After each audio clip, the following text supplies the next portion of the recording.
Hello, everybody. My name is Monik, and today we'll be going over OpenTok and Nexmo In-App Messaging. Before we begin, I want to give a little bit talk about what this webinar series is and what we usually cover. So we're building with OpenTok series came out from the ideas of giving visual materials and content to developers so they can build and follow applications. I'm going to go ahead and share my screen, and then we're going to get to the slides and talk about some of the webinars that we've done in the past. Some of those include SIP, network testing, recording with OpenTok, React Native, and embeds. And the last one we talked about SIP with Nexmo. If you don't know already, TalkBox was acquired by Nexmo, Vonage, which is a parent company of Nexmo. And so I wanted to take some time and see how the two platforms we can build together with both of the platforms. And if you're interested in other topics such as GDPR and how this crowdcast works, please check out our blog and then the replays. Before we do get into the code and the content, I'd recommend you check out the polls. We have a couple of questions about in-app messaging and signaling, if you're using them or not, and feel free to add any questions in the chat or ask away if you have any questions that you would like us to answer. So today's agenda, we're going to go over the OpenTok basics, the in-app messaging basics, how to add that in a web client, web application, and how to add OpenTok live video in a web application as well. So the core basics of OpenTok on the platform revolve around sessions, tokens, publishing and subscribing, and signaling. A session is essentially a chat room, just like we're all in this chat room right now. It has a unique session ID. This ID is what used to identify the session. And this is generated on your app server or the account dashboard, depending on if you want to build like a prototype or apps, for the production application. And I'll show you how to generate this today in this.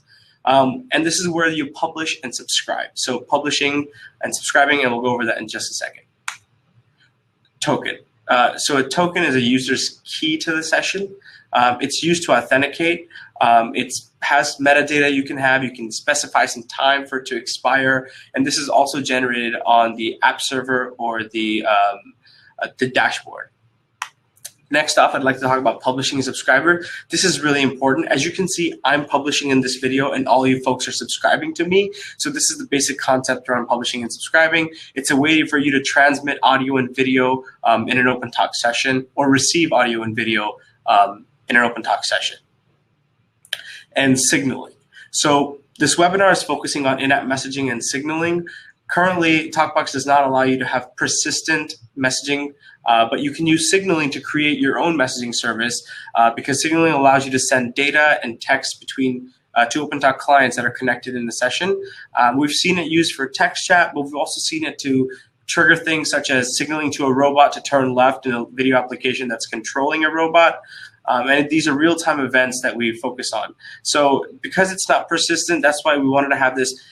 People want to create this text chat experience for richer communication applications, and we want to show how you can use Nexmo In-App Messaging to accomplish that as well. So the current API model that we have for OpenTok is publishing and subscribing. As you can see, we have the OpenTok cloud right here. This is where everybody's sending their streams if you want to go through the routed way or the relayed, which is essentially peer-to-peer. We have individual clients. These are web browsers, mobile devices, or desktops. And then in your app server that controls the creation of sessions, tokens, and essentially serving up your data. And here we can see this application. It's a telehealth application where the patient is also sending their video along with the stethoscope that's reading the audio. So there's different ways you can use and build interactive video applications. So the next part of today's agenda, and we're going to be going over, is in-app messaging basics. These are all surrounded around conversations, users, members, and JWT tokens, which are used for authentication. A conversation is something that essentially allows to have communication between. So this is a core concept that you can use for Nexmo APIs, and they can happen over multiple mediums. It can be used for in-app messaging, IP to PSTN, and things like that. And you'll see how we create this. So much more of it makes sense when we do it in the coding, and we'll actually create a conversation. A user specifically is tied to an application. a user can be a part of multiple conversations via membership. So what that means is we're all users in this conversation, let's say we're having right now, and we are members of this, but we can also have another session that's going on concurrently. We can also be members of that as well, and that's done through membership, but it's only tied back to one user in the end. And leading into members, this is a participant of a conversation, just like we are in right now. It's tied to a user. Member cannot be part of multiple conversation, but a user can be a part of multiple can have multiple memberships in a conversation. So there's some information on the Developer Center and the Nexmo NDP as well, and I'll show you links for that and be posting it in the chat as we go. Lastly, I want to cover JWT tokens.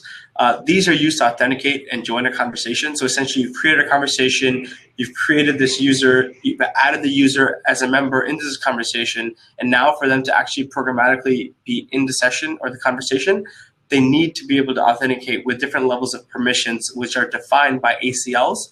We have documentation on this on developer.nexmo.com, and I'll be sharing those links as well.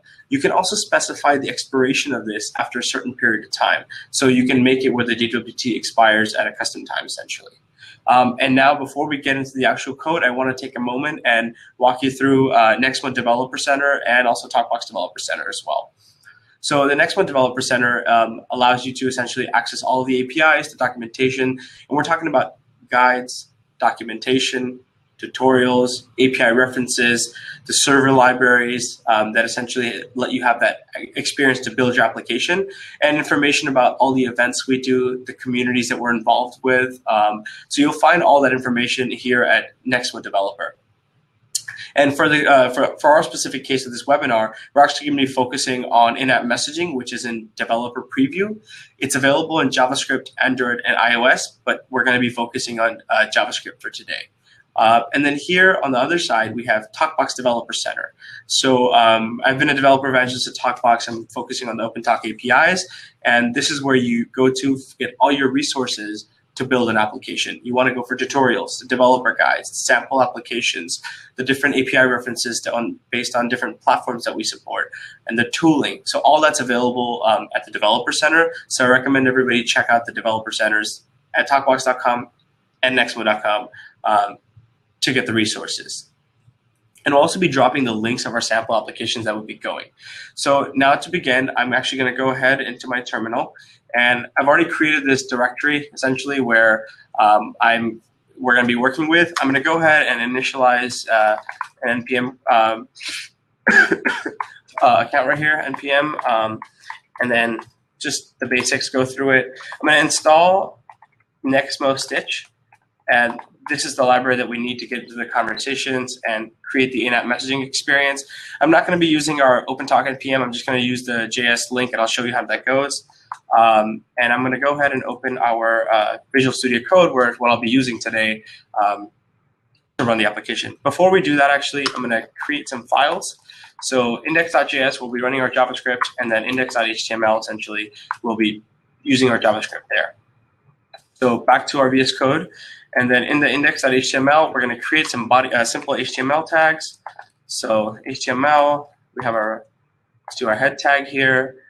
We can give it a title. We'll call this Nexmo In-App Messaging with OpenTok Video. I know it's an extremely long title, but for the sake of clarity, I wanted to just add that there. Next, we can talk about essentially the files that we need in the libraries. I'm going to go ahead and load the OpenTok JS SDK, and this can be due to this link. This link leads to the latest version of the release, currently at 2.15.3, and then we're going to go ahead and pull our Nexmo Stitch library here, and this is actually released earlier today at 3.0.1 that we'll be using today, and we're actually going to create a script tag here simply to load our index.js file in here. So just a moment while we do that. Index.js, and that's where we're going to do all our JavaScript. And before we actually go into our JavaScript, I kind of want to just create these boilerplate items for like a little login form and essentially a messages feed. I'm going to just copy and paste that here because I've already written that out. But these are simple HTML tags that allow you to essentially have a button and text, and you'll see that as we go on. So now in our index.js file, this is where we're actually going to be doing all of our code. We're going to be writing our, instantiating our conversation client, our OpenTok code. But before we do that, we actually need to refer to our Nexmo CLI to create an application, create a conversation, and such. So I'm going to go ahead and show you the dashboard for Nexmo. So if you go to nexmo.com and sign up, you'll be getting to this dashboard that allows you to create applications, SMS applications, voice applications, and such. So what you essentially need is an API key here and secret, and then you have to install the Nexmo CLI. So after you've installed the Nexmo CLI, you'll use this API key and secret to essentially log in. I'm not going to show that portion just because of security reasons, but I will show you how that's done to create an Nexmo application via the CLI.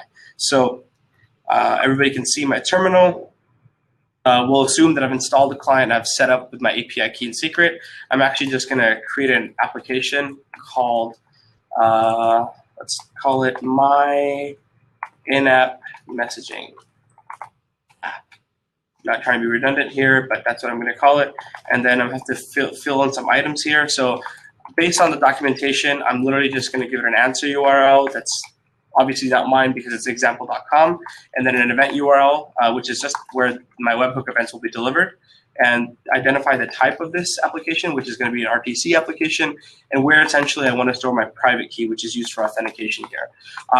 All this stuff can be found in the conversation guide on the developer center at nexmo.com, so you can refer to that there.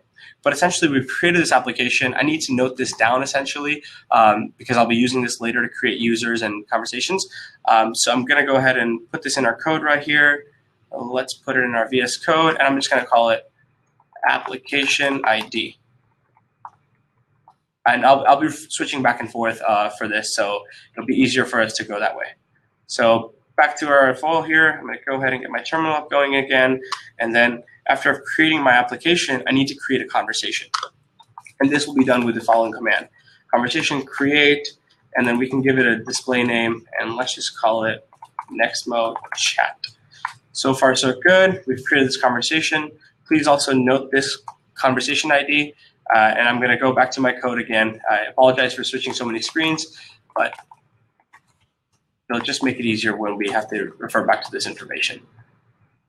So far, so good. I'm going to go ahead and actually go to the back to my Chrome, but I really need to be in my terminal. And then here we've created our conversation.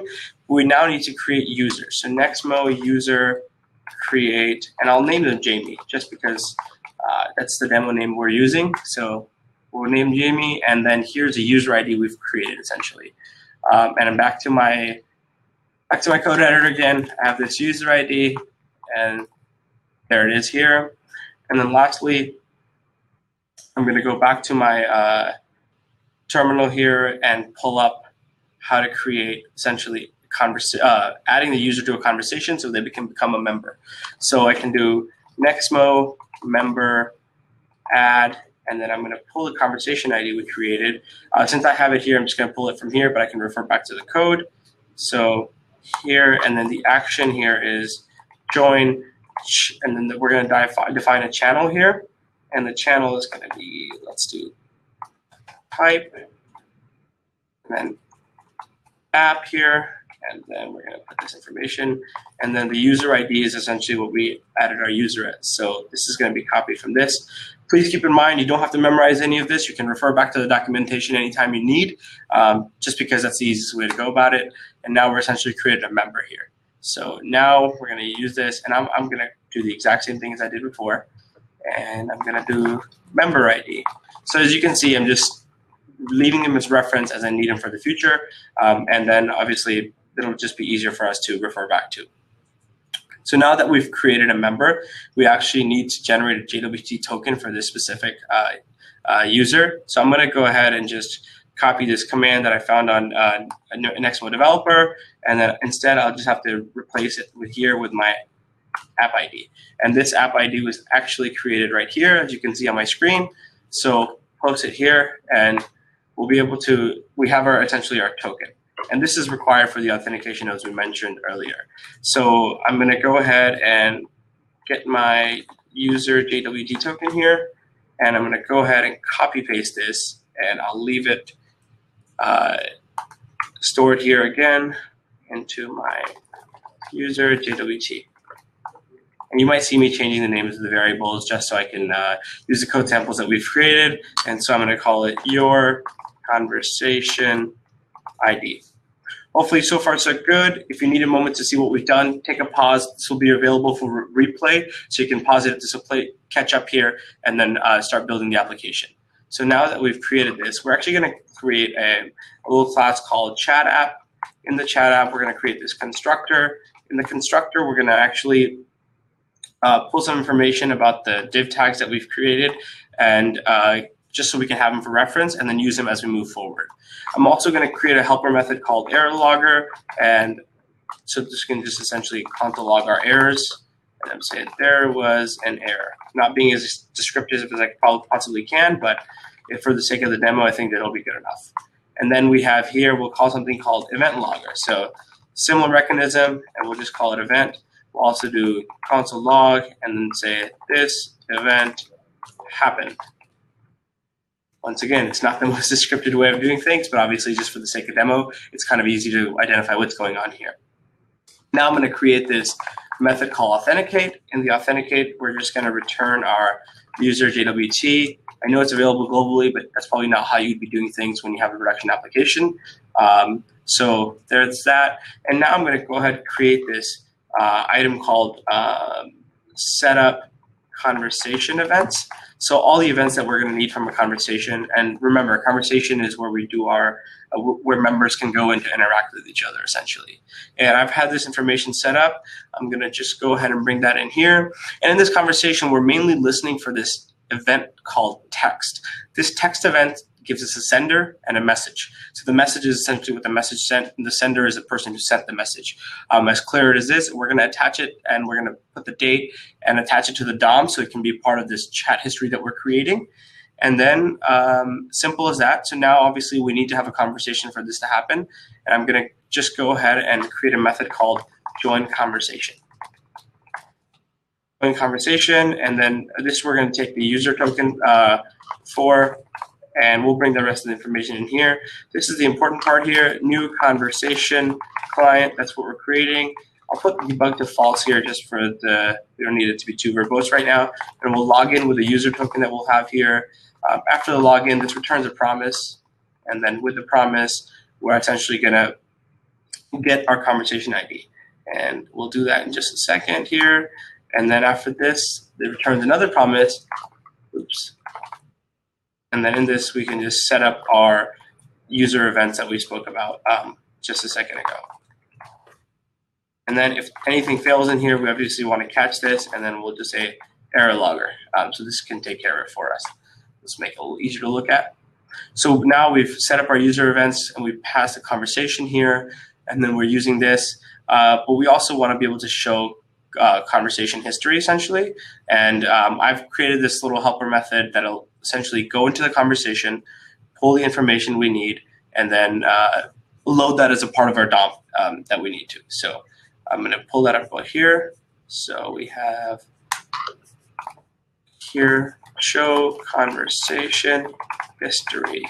And here we'll pass in the conversation for reference, and then we'll pull all the code that we need for this. I'm going to zoom out just a second real quick, just so I can have this available for me. The screen gets a little too big for me here. There it is, back again. And I've just added some code here that essentially goes through all the events, picks up the messages we need, and one of those is, okay, has the text been seen? Has the text been delivered? What was the text? When a member joined, when a member left, all this information is kind of needed, and we can have a switch statement, and we'll do different things based on the different events that we've received. And so the main thing to know is with the conversation, you have this method called get events. Get events returns a promise, where with the events you can use to essentially switch over the different events that are dispatched. So this is all good here. And now to actually run this, we need to actually go back into our constructor and make sure we call this dot setup user events. And I think we haven't created our user events method yet. So I'm going to go ahead and set that up real quick. And the user events method essentially here, I'm going to make it right here. This event essentially goes to the DOM, and essentially when we click a button that we created, we want to be able to send a message, and then when we press submit on our login form, it wants us to log in, which is going to do the join conversation that we created here. And it'll pass in the user token, create our conversation client, log us in, get us our conversation, and then get the other events set up so we can essentially receive the messages that they're coming in. So now we want to do set up user events, and so far so good. So essentially, we've created an application that's going to let us go in and start chatting. I'm going to go ahead and actually run this, and hoping that we've been coding live like this, let's see if it will actually work. So pull it up here, clear the screen because there's a lot of stuff there, and let's just do open index.html. So open in our browser. Looks like it opened in my other tab, so give me a second while I bring that tab to you, and ta-da. Hopefully everybody can see. I'm going to log in as this person called Jamie. Looks like something went bad, and we're not. So I know exactly what happened. I'm going to go back to my code and make this change real quick. We actually never called the chat app, so nothing is going on because we haven't called the chat app. I'm actually going to go ahead and I'm going to wait for all the DOM to load before we actually call it, just because we're referencing to the DOM. So I'm going to use the onload event here, and then after that, I'm just going to say new chat app. And hopefully this will get us going. Back to Chrome again, loading here. I'm going to just say Jamie, log us in. And it looks like we have, oops. Let's see what's going on here. In my honest opinion, the best part about webinars is live debugging. So just give me a second while we have this. So we have new chat app. We've created this information here. We're setting up the user events, and excuse me a second while I go through my code. So I'm going to look at my user events. In the user events, let's just go down to where that is. We created our event listeners, and we should join our conversation. Just following my code as I mentioned earlier. We should be able to go into this, set this up here, set up the conversation events. So it looks like we're not going in here. And I just want to make sure we're actually loading our page here. So back to Chrome here. Awesome. So it looks like we're loading everything as we should. And logging errors in just a second. Awesome. So go back to my code here. And so I actually have this backup file as any developer should when they're doing webinars. So I'm going to refer to that to get my information going. So just give me a second while I get that going for you here. Sweet. So unload. Okay. Here it is. Sweet. I'm going to zoom out a little bit so I can read the code all at once properly.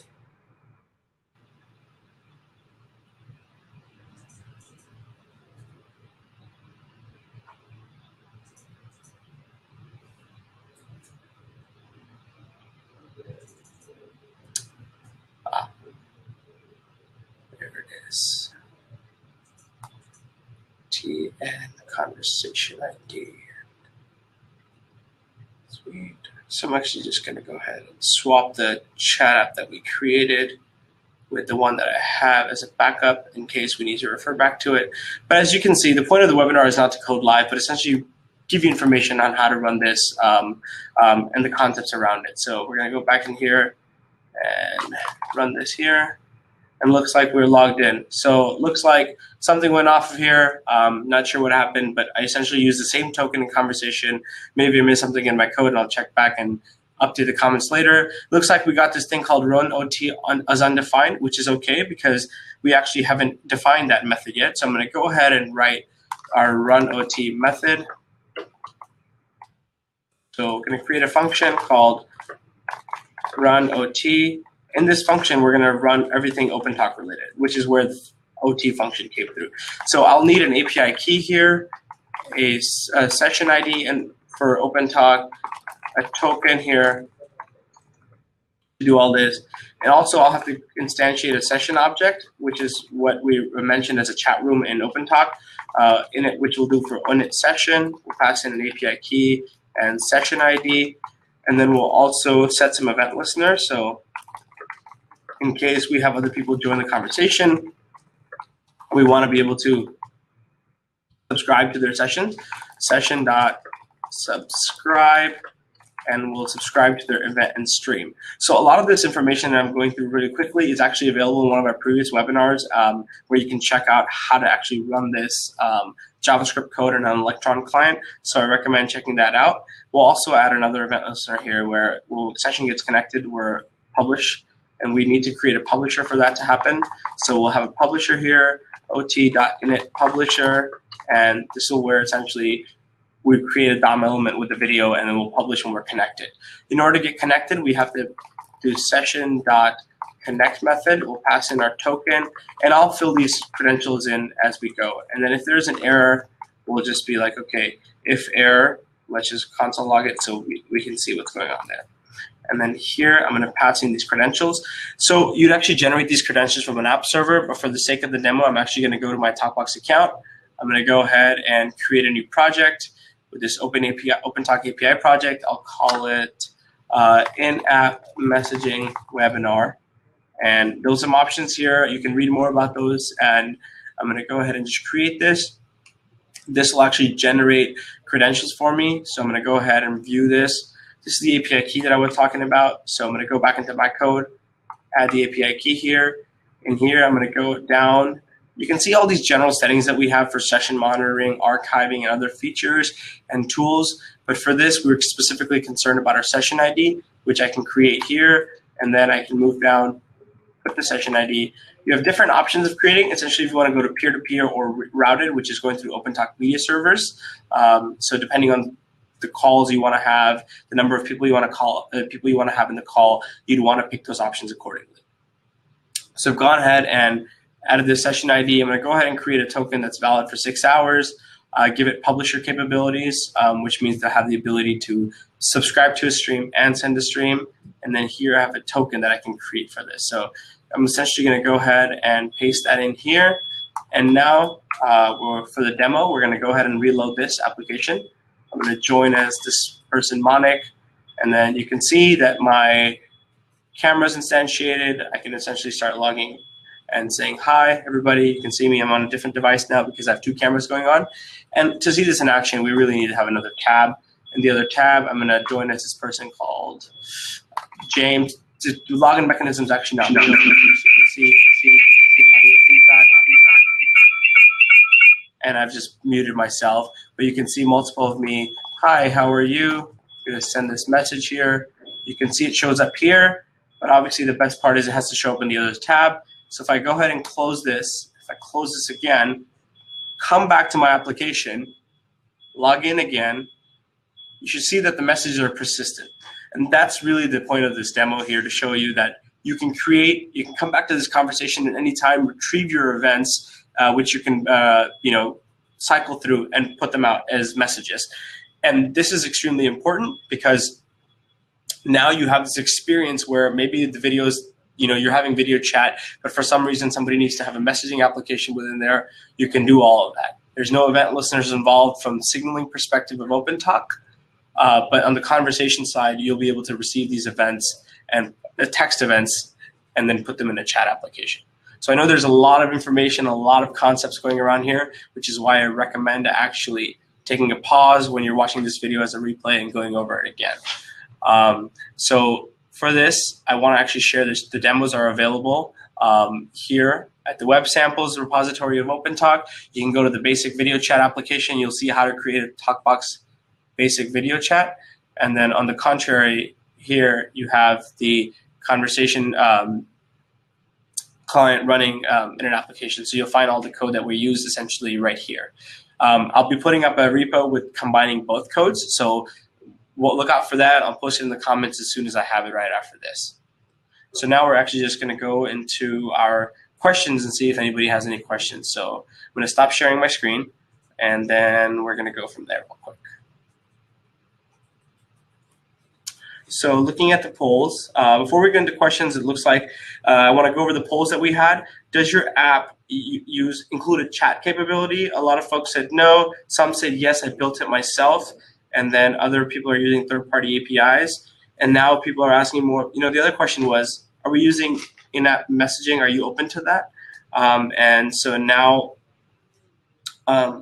people are asked for more details. Hopefully this was helpful for them, and people are interested in, experimenting. So do definitely enter these polls. There was somebody that mentioned that they're using third-party APIs. Please do let us know what third-party APIs you're using, and we'll see how we can help you out with that as well. Now I'm going to go back to the questions, and it looks like we have 2 questions here. And one of them is, we are a healthcare company and using TalkBox for video calling feature. We have signed a BAA in place with TalkBox. However, Nexmo's voice and SMS API is HIPAA as well. We plan to use Nexmo for voice calls and record those calls. What it would for us to be HIPAA compliant? So this is extremely specific questions about HIPAA compliance.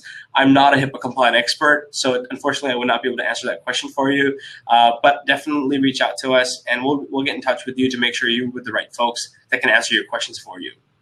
So that's all it looks like. We have a question. The next one is, we're using the signaling API for TalkBox to create a chat. Why would we switch to this?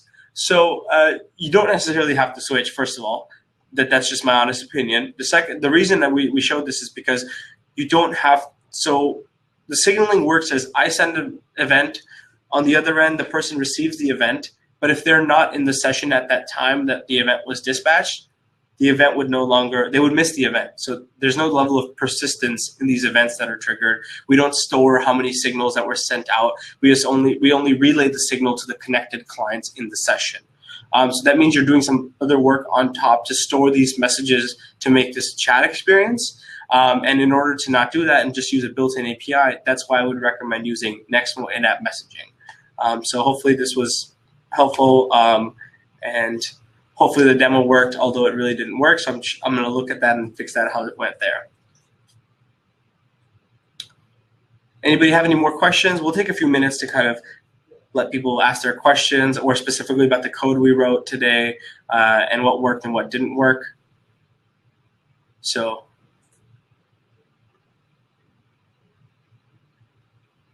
we'll give it 1 more minute. If anybody has any questions about the offerings for the Nexmo APIs and the OpenTok APIs, feel free to use this opportunity to ask away. If you have any recommendations on the webinars you want to see next, please put that in the chat, because that'll be really helpful. And then now there's another question called, can we have multiple subscribers? Absolutely. For the OpenTok API, you can have as many subscribers as you essentially want in a real-time session, limited to about 3,000 streams. There's different ways of handling that, but you can definitely have multiple subscribers. Let me see if I can just go back to the code we wrote and show you real quick. So logging in, that's one of me. I'm going to go ahead and mute myself because I don't want the audio feedback. I'm going to go ahead and open this again as another. Oh, looks like I'm not sharing my screen. So I should probably do that real quick. So you can see here that I've created one person here, removing the feedback, and one more time I'll do the same thing. And you'll notice that I have multiple subscribers here. And I've muted everything here. So there's multiple subscribers here. And then for the JWT token, we're using the same JWT token to log in, but you would actually create multiple JWT tokens for every chat client that you want to add. So I'm going to exit out of this real quick, and then back to our questions again. So I'm going to go ahead and stop sharing my screen. Does anybody else have any other questions? All right, I think, oh, one more question. Can we have multiple publisher? No problem. You don't have to be sorry for that question. That's correct. You can have multiple questions. So publishers, so I'm going to go ahead into my code. I'm going to go ahead and share my screen again, actually. So I'm going to share my screen, and then in my code here, you'll see that we created this thing called publisher. In order to create another publisher, all I would do is, let's call this pub2 ot.init publisher. Simple as that. And then you'd also want to just make sure that you publish. So you do session.publish pub2. So now you've actually had two publishers in this session, and that's what we're actually doing in this crowdcast video. I have my screen as one publisher, and then on the other end, I have my video as the other publisher. So that's what we're actually doing. So you can totally have multiple publishers and multiple subscribers in a video chat application. Any other questions?